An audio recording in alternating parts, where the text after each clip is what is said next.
It has been a nightmare for the younger generation, or even people my age, to go and find a home to buy right now, as we've seen the housing market and prices explode really over the past decade, especially since the global pandemic.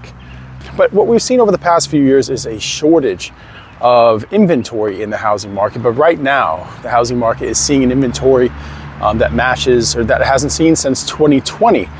But the problem is that nobody's buying. Houses are sitting on the market longer than they've sat in quite some time. And now, instead of bidding wars, what you're having is sellers giving concessions. So everything is changing. But at the same time, the average American is still priced out of home ownership. The dominance of the single family home in America as being a piece of the American dream has changed. The paradigm in the home buying market is shifting. And what we're seeing right now in an article from The Street, Berkshire Hathaway come out and announce or predict that the paradigm is shifting, that out of necessity and not out of choice, American buyers perhaps will be shifting back to multi-generational family homes. Here we go. Warren Buffett's Berkshire Hathaway predicts major housing market shifts soon. Over the past few years, home buyers have navigated a challenging housing market marked by rising prices and stubborn mortgage rates. These factors have made home buyers hesitant, leading many to postpone buying a home as they wait for housing conditions to improve. Ongoing market gridlock and broader economic uncertainty have further weakened buyer confidence this year. As a result, home buyers are seeking alternatives to afford rising housing costs and care for aging family members.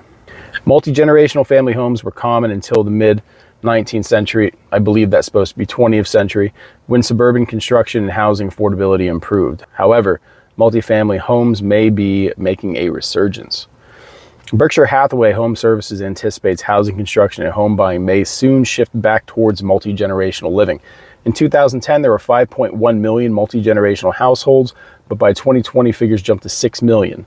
As average home sales prices continue to surpass 500,000 and mortgage rates inch back towards 7, APR they are over 7 for the most part, housing market experts anticipate more home buyers seeking multifamily homes.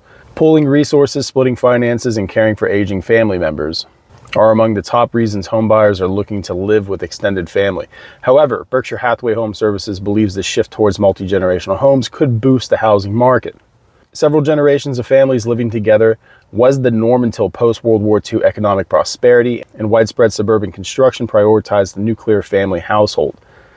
Many housing industry professionals view multi-generational families as an untapped market for home builders, but it's a goldmine for remodelers who can figure out how to design comfortable, ergonomic, and energy-efficient updates for multi-generational family homes, the Berkshire Hathaway Home Services blog noted.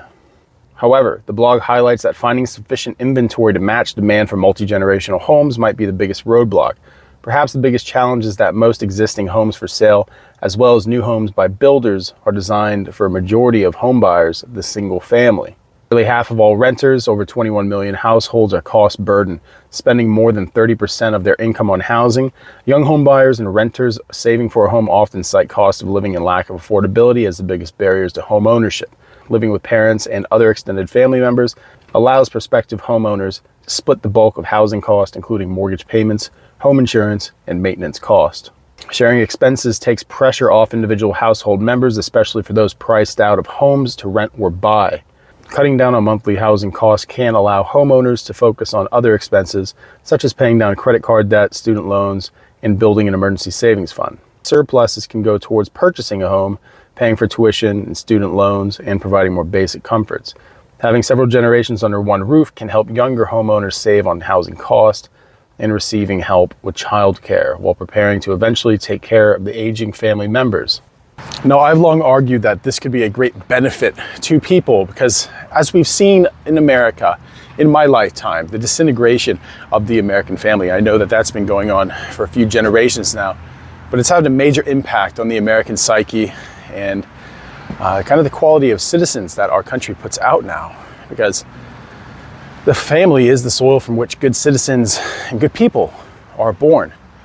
But when that soil is poisoned, the people that come from it aren't so great. But it's not a rare thing, multi-generational homes. It's only in America that it seems strange to have, grandparents, even uncles, aunts, cousins in one home. But it provides a major benefit for those who live in a market where the homes are so expensive. Because for young Americans right now, over 30% of their monthly income goes to household expenses, i.e. rent or mortgage. Though I would argue it's generally higher than that, as the cost of rents are soaring right now. And that may not take into account the fact that many young people don't have places to themselves anymore. They rent with other people. But again, I think it could be a great benefit to have multiple generations living together again, strengthening family bonds. Because from those family bonds, we see character develop, a sense of responsibility, duty, loyalty. These are things that seem lost to our country for a long time now. Duty, honor, a kind of personal sensibility that goes beyond the self. Because who are we if we're not responsible for other people? If we're not responsible for family, at the very least, who are we? What do we stand for? What can we stand for if we can't even stand for family? Perhaps it is time for that kind of change. Something has to change in this country, and no one can afford homes, so it only seems natural.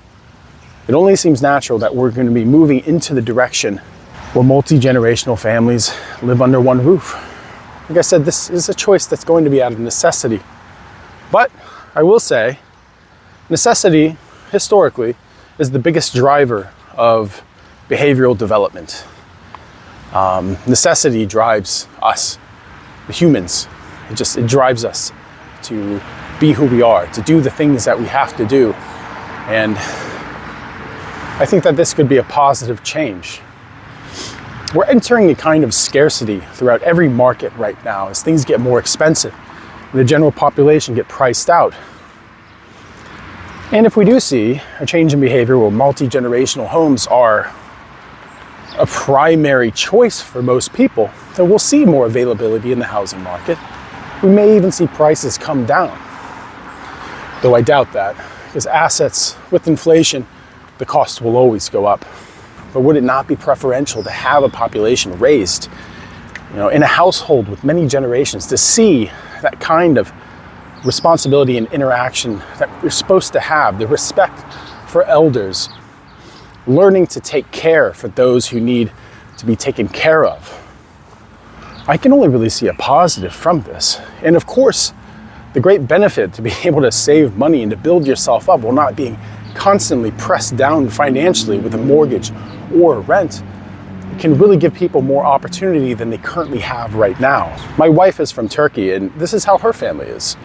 Their grandma's quite old, and she either lives with my wife's mother, or in the case that my mother-in-law is here in America to help us with our baby, my wife's brother is taking care of her grandma. And this isn't something that's avoided or shunned. It's an honor, it's a duty, it's what you do. It's not something that's questioned. It's not seen as a burden. Elderly people aren't a burden.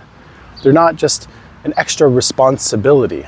Taking care of people who need to be taken care of, those who paid into the system, those who got us to where we are today, this is something that should be expected of us personally and not pressed upon us by society.